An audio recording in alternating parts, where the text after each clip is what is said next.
Welcome to Let's Talk Antigonish, the podcast where we sit down with neighbors, experts, and friends to explore the stories, the questions, and the big little issues that shape life in our town, one conversation at a time. This week, we're talking Festival Antigonish's summer theater lineup, and also, why do people do theater? Hello, everyone, and welcome to Let's Talk Antigonish. It's me, Justin, and this is Anuj. Hello, good sir Anuj. Good sir Anuj. How are you? Yeah. When did you give me this? Sir? Yeah. Well, I don't know. You cut your hair and you look very dapper, so I have to give you an honorific today. Thank you. It's all because of Bilal and Ahmed, but yeah. So we are here today to talk about theater. One of my favorite subjects. Specifically, Festival Antigonish, which, if you don't know what it is, we're going to explain to you what it is, with the artistic director, Andrea Boyd. Hello, Andrea. Hello, Justin. Hello, Anuj. I'm going to pretend So lovely to have you here. Pretend like I don't know you. Hello, stranger. Sure, who are you? Yeah, who are you? So we were just chatting, Anuj and I were chatting just yesterday after having spoke with Duncan MacDonald, the Ships of 1801, and Anuj started asking me questions about theater. He's like, well, why does the theater do this and not that and this and that and that? I'm like, well, I'm not the person to answer these questions. Let's get the person who knows the answers. Yeah. And the timing is perfect because there's not too long ago an announcement as to what the upcoming shows for Festival Antigonish are going to be. So the timing is perfect. So, Andrea, first of all, before we get to Anuj's potentially hard-hitting, exciting questions about theater, what is happening this summer with Festival Antigonish? What shows are coming and why? Boy, that's a big question, Justin. That might take the whole interview. So because the why is the tricky part of it. Yeah. But so this summer we are opening with Murder at Ackerton Manor by Stephen Gallagher, and this is a really funny, silly farce mystery. I think people will really enjoy it. It's meant to be funny, but it's also really smart mystery. So it's like a Agatha Christie style murder mystery? It is. It's a spoof of Agatha Christie. A spoof. Okay, so it's comedy. It's definitely a comedy. Okay, cool. Yes. It's 3 actors play 7 characters, and all 7 characters have at least one accent from somewhere in the world, and there's quick changes and all kinds of craziness. So that's one play. So there's because the way the season works is there's multiple plays, and is it always the case that there's the same actors in each of the plays, or how does that work? No, it's different company every year. There's some that come back each year, and others that are always brand new to Festival Antigonish, or in my time new. So it depends on the show. So that's play 1. We'll get, before we start asking questions to dive deep into your mind as an artistic director, what is play number 2? Oh, you're dying of coughs. Play number 2 is The Greatest Play in the History of the World by Ian Kershaw. And this is a show that it's a Theatre New Brunswick production, actually. And I went to Fredericton to see it, and I loved it. It's a one-woman show, storytelling, love story, otherworldly. And the performer is so utterly charming, and I cried for the last 5 minutes of the show in a really good, because it's not a sad. It's just it's so heartwarming and beautiful. So one woman show. She's literally just one human being doing the whole thing. Yes. Okay, and did she write it? The woman who's coming? No, Ian Kershaw wrote it, and he was one of the writers for Coronation Street. Wow, I know. Fascinating. Yeah. Coronation Street writer. Okay, so it's and then what was the name of the actor who was? It's Amanda Kellock who's Amanda in it. Kellock. Okay. Yeah. So that's play number 2 and play number 3. Play number 3 is Beyond the Sea by Kristen De Silva. And this is a 2-hander. So they're all small shows. What does a season. 2-hander mean? It means 2 people. Okay. So just 2 actors. 2 actors on stage. And it's one of the staging-wise, one of the simplest ones I've done in a while. It's really about those 2 humans on the stage and their interactions. And it is in real time, so they enter the time passes that you are watching them. And the relationship that develops is so utterly lovely and charming. It is funny, and then it is surprisingly deep. It goes to some challenging places as well, but it is delightful and lovely, and I really can't wait to get those actors in the room. Excellent. And so there's 3 plays happening, and they're happening at the Bauer Theatre because this has been an issue. We've talked about this before. Essentially, there was some question as to whether or not the theater would be open this summer because of upgrades for fire stuff, but that's all been taken care of. So everything is happening at the Bauer this summer. year. Taken care of is a big phrase, but yeah, I feel like this is a big subject all on its own. yeah, it is. But we have permission to be in the theater this summer with renovations planning to start in the fall. So it's just business as usual up until the fall. Yes. I mean, we have had to have for the last couple of years somebody on, we call it Ghost Watch, but it's Fire Watch. So that person wanders around the theater while there are audiences in. So they go down to the basement. They have to check every single room. They have a check form that they have to fill in to make sure that there are no fires anywhere. Okay. We prefer to think of it as Ghost Watch, looking for Hector. Looking for ghosts, yeah. So that is the stopgap measure until the changes to the theater happen. Yes, and there were other things as well that we have done over the last couple of years that enough momentum that the fire marshal was able to go, okay, I trust you. You're going to start in September, okay? Awesome. Because we've had a few extensions now. Yes. So we will definitely, I'm sure, hit this subject again of like the new art center and the upgrades to the Bauer and these sorts of things. But that is not what this show is about. This show is about those plays that you've just mentioned, and then Anuj's question about theater in this town. So, okay. Can I just? There is one more play though. There's number 4. There's number 4 because there's the kids' play. Oh yes, of course. Yes, it's the hidden, the biggest little house in the forest. Okay. And it is based on the book, and it's a one-woman show again, but one woman with lots of puppets, and it is so very sweet, and the very very little ones will really enjoy this one. That's right. There's always a kids' play, right? Mostly always. Yeah. So this is. This is sort of more or less the same kind of format as every year up until now, which is you got those, like, there's always a kidsy play, usually a kidsy play, and then 3 main plays. Is that right? Yes. But this is also not music? There is. There are 2.5 concerts. What does that mean? There are 3 concerts over the summer. One is in June, and it's a fundraiser. Okay. So it's sort of part of the season and sort of not. And that's Carolyn Curry is coming along with some of her friends She volunteered to do this as a fundraiser for the Bridge the Bauer campaign. Yeah. So that's going to be lovely. And then we have Old Man Ludica coming. Oh, yes. And I saw him in Edmonton. I lived in Edmonton for 8 years, and I went to the Edmonton Folk Fest every single year.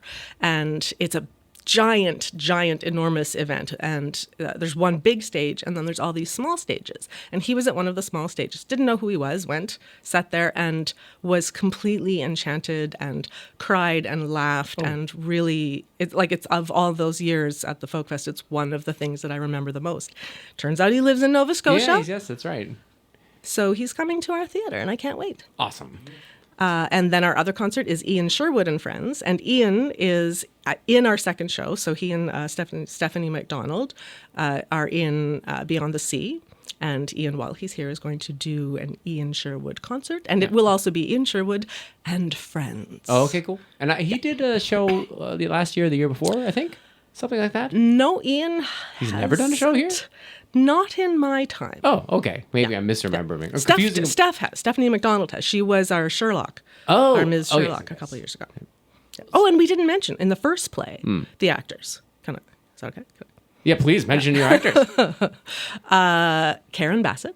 Oh, yes. Who has been out here before and has also done a lot of fight direction for us. She's a good fighty person. Very delightful. And, oh no, here I am, and I don't know how to say the actor's last name. Theophany Patsvelis. That's terrible. Theophany That's an awful thing. Oh, okay. We can look it up. Yeah. I mean, okay. Yeah. I keep asking Ingrid, how do you say it? But at the moment, I can't remember. And James McLean is our third actor. Oh, James. Yeah. The delightful James McLean. The delightful James photographer McLean. and actor. Yes.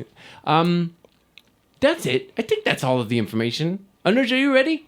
Ask your questions. So talking about ghosts of Bauer Theatre, are there ghosts in Bauer Theatre? Yes, of course. Okay. Hector. Ah.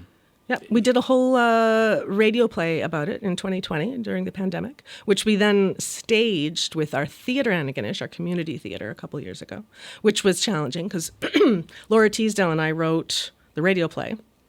And as we were writing it, we were literally like, we can do anything because it's radio. So then staging some of the things that we had written was a challenge, but fun. Ambitious. Yeah. And like every theater has a ghost. Isn't that sort of the tradition? No, I don't know. Like a lot of theaters certainly have ghosts. But our ghost originated back when the theater was a gym. So Right. Hector McIsaac was a boxer. Right.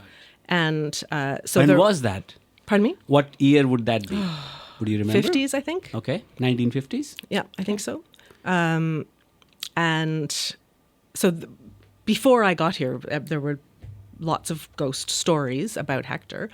And when we did the radio play, we put out a call to community to ask for stories about Hector, and we got all kinds back. But one of the most interesting things, I think, is one day, this was back when Rima Fuller was the managing director.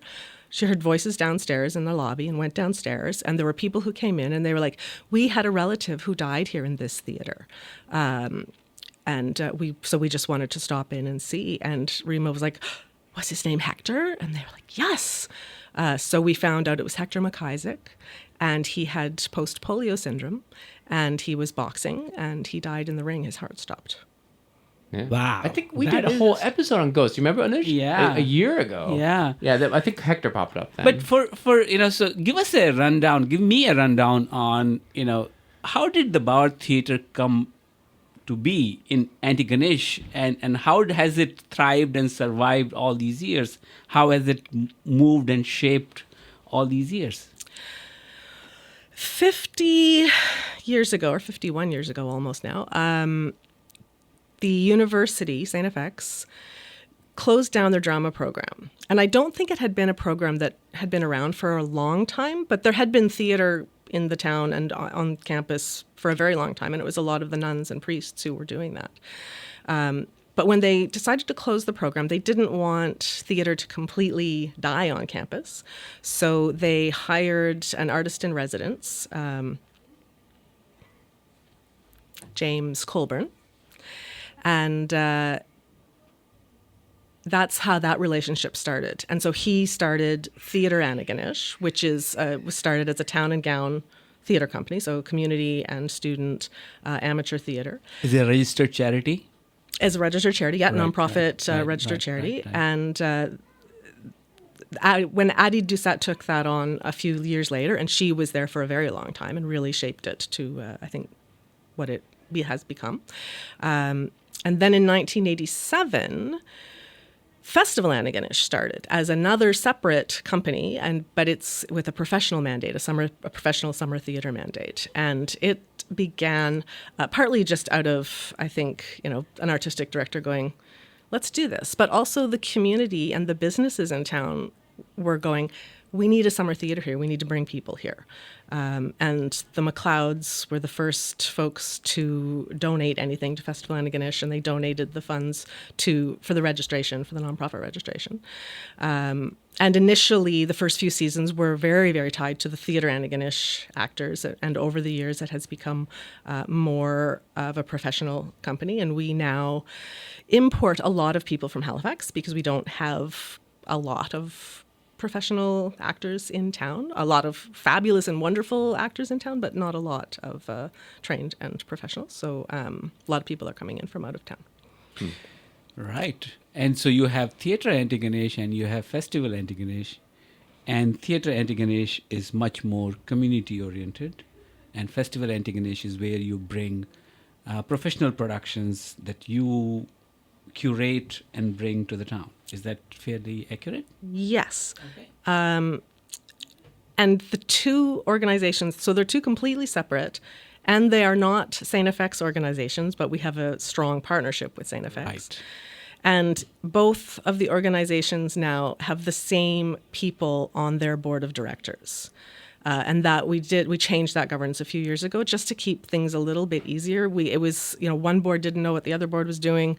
Now everybody knows what's going on. And the two organizations are so tied together in this community. And, our mandate has sort of become, we build community through the creation of excellent theater. And that applies to both of those companies. So, how do you pick and choose which production you would bring to the town? And how does that connect with, our local community in Antigonish and people who come here as tourists or homecoming people or, in the summer and fall? Do you keep that in mind of what kind of productions you are bringing and what the audience wants? Absolutely. So for Festival Antigonish, professional, the summer theater, I try to find things that I believe my community will enjoy and also that I love. Because sometimes those things are not the same. Sometimes I will read a play and go, oh my God, that is fantastic. But nobody would ever come to it. What will be an example of that? I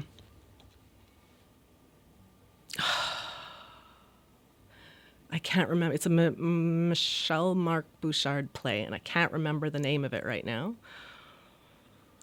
But yeah, I don't even. Sorry. Yeah.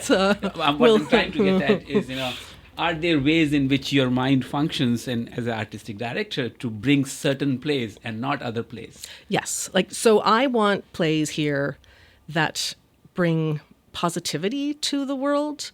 And that doesn't mean they all have to be comedies or they all have to have happy endings, but that they make the world a better place in some way. I believe in community. I believe in building community. And even a play like Murder at Ackerton Manor, which is just really a silly, smart mystery comedy farce. It's just funny. People in a room laughing together are connected. And I think that that's really important. I want to gently push boundaries to find things that make people think a little bit outside of their everyday beliefs, to maybe become a little more compassionate, a little more thoughtful about the world. And even that play does that. Yeah. This is it, because Anuj and I had a conversation just a few days ago, which is what inspired this interview. And he's like, why doesn't the theater put on really complicated, difficult subject matter, like dealing with wars somewhere to get people thinking? And I said, well, they can 100% do that, but maybe nobody shows up because people don't necessarily always want that. And so I think there's this balance between trying to do hard-hitting, deep, complicated modern theater, for which there is a huge audience, but maybe not in a small rural Nova Scotia. If you're in New York City, great.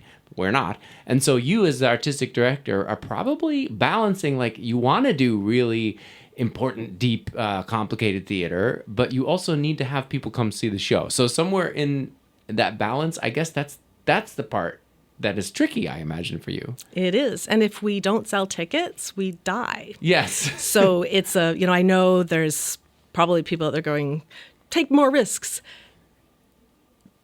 I remember once we had a Canada Council jury, the feedback saying, take more risks and sell more tickets. Those two things that don't live together. Yeah, but wait. But Theatre Antigonish, our community side, actually lets us do more political work or works with more direct social messaging. For example, we did Girls Like That by Evan Placey a few years back that addressed bullying in schools and girls bullying each other, and especially in the digital age. And it was so hot that there was a school that was meant to come see it, and they backed out because they said it's too much like what's happening at our school, which was really unfortunate because those are the kids who needed to see it. So I do try to find things that are relevant to our community and that are important. And there are plays. Again, I should have written these down, Anuj, because my brain doesn't function very well. Okay. But I remember a play watching, the curling club, right? And it was from start to finish. It was just a riot. And it connected very deeply with me as a relative newcomer. And I forget the name, Get the Milk, Take the Milk Now? Yeah. And that was very deep, and it changed the mood every 5 minutes in the theater. And I thoroughly enjoyed that. And probably because of my own cultural and background, and ethnic background, I was able to connect that much more easily with those two. Whereas if I were to watch a movie of people arriving in 1801 and what their life has been, it'll be artistically attractive, but culturally not very easy to connect with. It'll be a good story, and these are universal stories of migration and others. But socially, it's that much harder to connect, especially for the newcomers. So the broader question that I have for you is that as our community is becoming more diverse, because of the university professors, Eastern Europe people coming here, South Asians coming here, all kinds of people coming here. Do you think about that as to how do you, bring them to your theater? I absolutely do. And the New Canadian Curling Club is an example of that. And I love that play, and I loved our production of it. And it's one of those shows also that hopefully gently, prods people to reconsider their thoughts on immigration and those folks. And it does it in a very funny way, and brings people together. And Take to Milkna is part of our presentation series. So those are shows that we bring in usually during the fall and winter that really let me bring more diversity onto the stage, and diversity in form as well as artists. And I started that presentation series for that reason, and it is so important, especially as you say now, Antigonish is becoming more and more diverse. It's a challenge in our summer. It's a challenge in all of the programming, and people don't like me when I say this kind of thing, but it is a challenge to cast the shows. Mm-hmm.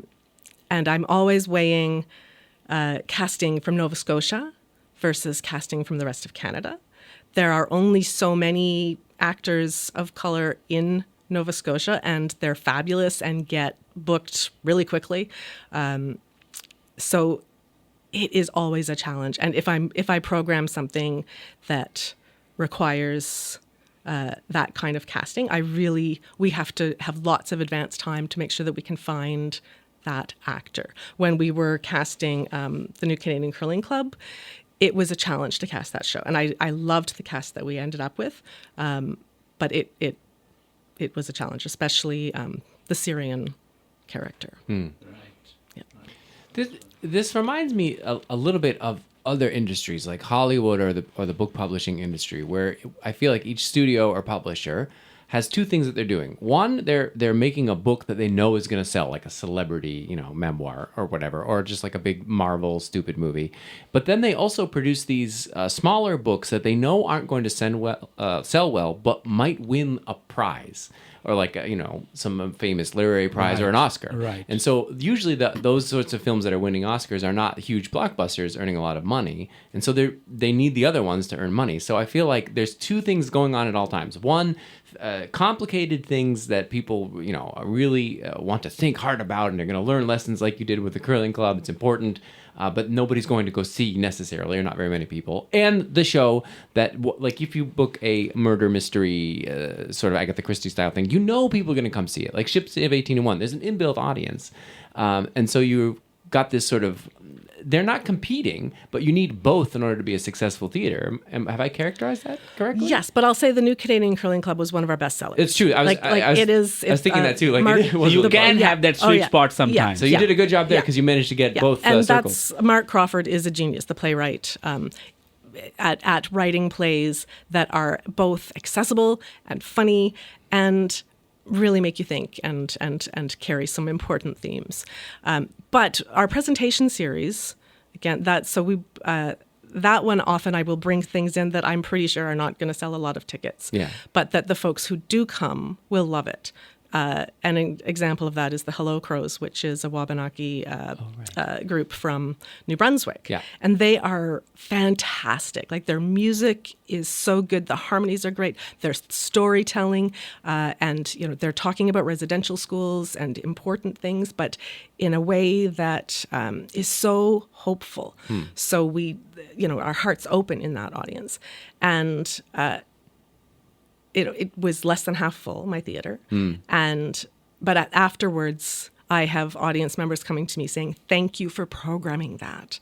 And it is so important that we are able to do that kind of show. I feel like it must be true also in Halifax in a way, because you've got like the Neptune, and they have to put on a big show that's because they have a larger space to fill.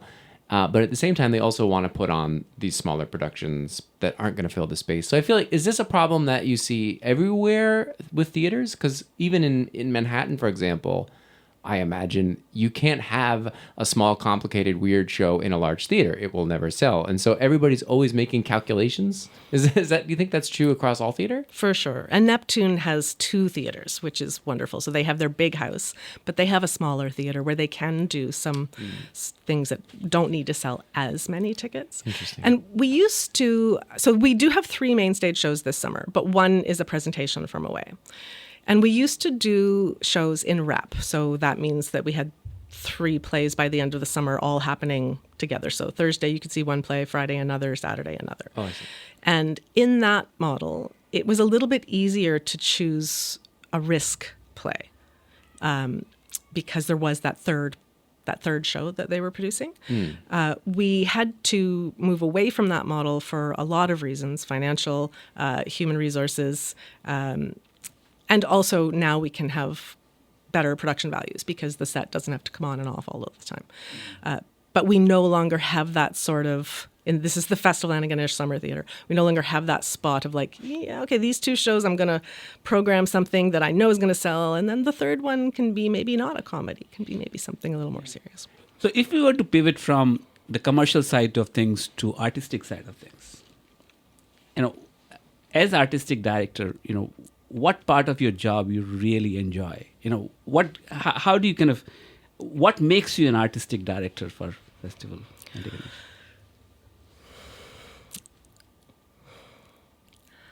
I love curating the season, although it's super challenging and gets more challenging every year. And so many decisions are also made purely based on budget.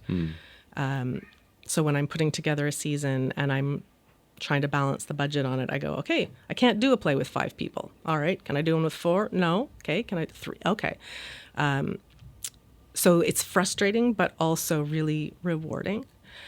I love being in rehearsal in the summer, and when all of those creative people come in and suddenly our theater is alive with people building things and actors and our stage management crew, and it's a really exciting time. And to be surrounded by people who are working at such a high level and push me to work at a high level and to make sure that I'm on top of my game. And to be the person who gets to put all of that together in the rehearsal hall. So you would be directing them in your acting as well? I don't act. No, but would you be directing your actors? Yes. Okay. Yes. This year I'm directing 2 of the shows. Right. And again, it's partly because of budget, because I actually think it's better for the theater, better for the artistic community, for me not to direct both of them. But I can't hire somebody else. So at this point. But then again, I'm like, which show would I have chosen? Because they're both so fun and different and challenging in different ways this summer. So I don't know which one I could have given away either. And so typically how many hours or days would you spend in putting together a show? So we rehearse for 3 weeks. Okay. We do 5-day weeks, which theater always traditionally has done 6-day weeks, but in the past few years, some are moving towards 5-day weeks. And it actually, we don't lose time because it gives people time to learn their lines and do their laundry on the weekend. So it actually is really great. And rehearsals are generally 10 to 6. And then we move into our tech days, which are 12-hour days usually for a few days, as we put the lights and sound together and start running through things. And before that, I am now doing text work on the script. I'm doing all of my prep work and all of that. And we're meeting with designers. So we have our designs pretty much firmed up now, and we'll be starting to build sets pretty soon. Wow. So it's a busy time for you. It is. So, Andrea, you're an artsy creative person, and this is a question I have for my other artsy creative friends, which is, why do you do this? Because it's very difficult. Like when we talked a lot about money and these other things, it's difficult to make a living. It's difficult to make artistic endeavors, make enough money doing it to feed yourself. And I question myself, like, why do I do all of this? Most of what I do doesn't earn money. It's just sort of a fun hobby. Yours is a profession, but it's hard. Like, why not be an accountant? Like, what drives you to keep going in an environment that's a little bit hostile toward making a living and artists? I ask myself the same question every day. Why not an accountant? Yes. I was recently at the PACT conference, which is the Professional Association of Canadian Theatres. Every year they have a national conference, and it was in Whitehorse. And one of the sessions had us talking to each other, basically, and it was artistic directors from across the country, and there were prompts all around the room of a question to ask each other. And the very last one that I got to was, why theater? And the person that I was with, and I went, why theater? What, huh? I don't know how to answer that question. And she said, well, what was your origin story? And when I was a kid, when I was 12, I was one of those kids who didn't fit in anywhere, didn't do sports, didn't have a lot of friends. And then I saw this sign, auditions. And I went into this room, and the drama teacher was a young guy, and he was fairly new, and was just going to do like a review of things, so some monologues and scenes. And he handed around, and we were all just in the room together, and he handed around the monologue from St. Joan. It's a very famous monologue, by Bernard Shaw. And that went around the room, and it got to me, and I started reading. And I got to the point where he had said, okay, thank you, to everybody else. And I looked up, and he said, no, keep going. Oh. And in so many ways, that's the moment where I found a place That's fascinating. that was for me, that I could be there. And it didn't matter how weird I was in the rehearsal. And, I still feel that way in my life often, that it's this world, man. Not an easy place for some of us. But in rehearsal, I know what I'm doing. I know where I am. I know who I am. I feel fully myself. And that was your first acting experience ever? I had been Mary when I was 5, I think. My elementary school didn't really have a lot of stuff. So that first exposure was the catalyst. That's very clear. Yeah. Fascinating. Yeah. I had also seen, at my elementary school, plays would come in, Theatre New Brunswick would tour. And I remember very clearly they brought us in and they set us, they had tape on the floor in a square, and we were all sitting around that square, and the play took place inside that square. At the very beginning, the actors were like, at the end of this show, we're going to teach you how to juggle. And I was like, that's great. That's awesome. You're going to teach me how to juggle. We saw the play. I don't know what the play was about. I have no idea. But at the end of the play, he was like, okay, imagine you have 3 balls. And I was so mad. I thought, you lied. You lied to us. You said you were going to teach. This is not teaching us how to juggle. And I also think that has had an effect on me as a theater artist going, there's got to be truth on that stage. Oh, fascinating. Yeah. Yeah, wow. When I first came to Antigonish in 2010, teaching at Cody, staying at Mockler Hall.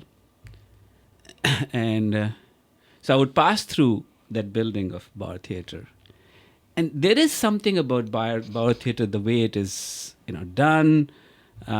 It feels very enchanting. It felt very iconic. Even within the setting of the university, which is very nice and beautiful. But that simply stood out. And I was very intrigued from day one. How do you see, what is the value of, the intrinsic value of having Bauer Theatre in our Antigonish community? for Antigonishers and for people who have come from far to Antigonish and have enjoyed the shows there? How would you describe it? It's a really special theater in its configuration. It's 200 seats, but feels much smaller because it surrounds the stage. It's more or less a thrust stage. So we feel in that theater connected to each other and connected to the stage itself.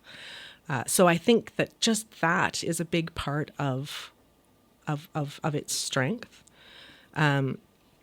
I believe that theater is a way of connecting the community. I believe that so strongly, and I see it happen all the time. In Theatre Antigonish, I will stand, if you know the Green Room Bar and Cabaret space there, we often have social events, and I will clock people from first day of rehearsals to the closing party, and how I literally stand back and I watch friendships being made. I watch people being supported by each other, people taking risks, people doing things they never thought they could do. And the growth that happens in that space is really incredible. I watch then audiences come in and share that and be so supportive and thoughtful. Our presentation series, again, we often have question and answers at the ends of those. This is now Festival Antigonish. I go back and forth. And the artists have more than once commented on our question and answers at our theater because the questions are so thoughtful and interesting and engaged. Our audiences are engaged. I think for people coming from away, it's really good theater and it's a really good time. Like if you come in the summer to see our summer theater, it is top-notch theater. Like it's professional artists at the top of their game doing really good work. So it's a good time, first of all. And as I said earlier, like I try to choose plays that will also make you think just a little bit, you'll go away with something hopefully more than just, well, that was really funny. Although many people will just go away with, that was really funny. And that's fantastic, because why not? But then there are little things in most of the plays that you can take away and ponder. It's what we're talking about is, why do people do this? Why do you do it? Why is it your career? But also, why do people come out for community theater? And it is this sense of community in a very specific theater kind of way that people get very into. You're bitten by the theater bug, or whatever they say. that is the thing. And I think especially what your origin story, what you're describing, is it's more of a calling than it is like a calculation. It's not like you went, you're like, here's all the careers I could be. Like, I think I'll choose theater. I think it chose you in a sense, and you're just sort of stuck into it. You can't not be doing it. And I feel like a lot of artists function that way. Like, I think of Natasha McKinnon, who's a friend of mine, supporter of the show, very well. She's in every play that ever happens here, I feel like, or involved in some way in theater. And even though she has a full-time job and she's so stressed out because she's busy trying to balance her life and things, like I'm always talking to her. I'm like, maybe you should take a break. And she's like, yeah, maybe I should. And then she still volunteers for the next theater show. And that's because it's a calling. Life-giving, it's oxygen-giving. It's oxygen. It's where her friends are. It's where her energy comes from. And so I think that is so true of a lot of theater people, both professional and community. And obviously, Andrea, it's how you got into this. Even though this is hard, it's hard to make a living. It is hard. And I have tried to do other things. Like I went back to school in my late 20s to study biology. Oh, yeah. And here you are. And I loved those biology classes. Like, all of that was fascinating to me. But then, calculus was not so fascinating and chemistry not so fascinating. And so, one by one, sort of dropped the classes and went, okay, theater it is. Yeah. Yeah. And so, do you have a kind of a captive audience for your theater, like almost same cohort of people who know and love theater and then show up 80 to 90% of the time, same audience? Or are you seeing a little bit of variation and diversity in that audience cohort? Both. So we have people who come to everything, and that's fantastic. And those are the folks who also tend to come to those smaller shows like the Hello Crows and really want to see everything, and we get to know them, and it's fantastic. And then there are people who come once. They're maybe traveling through, or they're in town and something in particular strikes their fancy, like the curling club, the new Canadian curling club. We went to the curling club to learn to curl, and in that, let people know what was happening. And so those folks came, and I don't know if they've come since. And when we were, during the pandemic, we went to Kepik Mountain, and we did 2 really large scale promenade shows. And I know there were people who came to that show who'd never been to the theater in town and maybe never have come back. I was talking to somebody the other day who looked at me and was like, "Oh, I saw this show at the Kepik a while back. It was The Hobbit." And somebody else at the table said, "Yeah, that was her show." And she was like, "What?" I mean that, yeah. Right. Yeah, so, I mean, I think we've covered a lot. Anuj, do you have any final theater-y questions before we wrap up? No, not really. Lots, I'm looking forward to the season. I have not been, coming to as many shows as I would love to. But, my particular interest is how do we connect everyday Antigonish with the theater and vice versa. And so any thought you have, a message you would like to send out to average Antigonish? Yeah, there are so many ways to access our theater. Just buying regular tickets, but also we have pay what you can previews. We have say that again.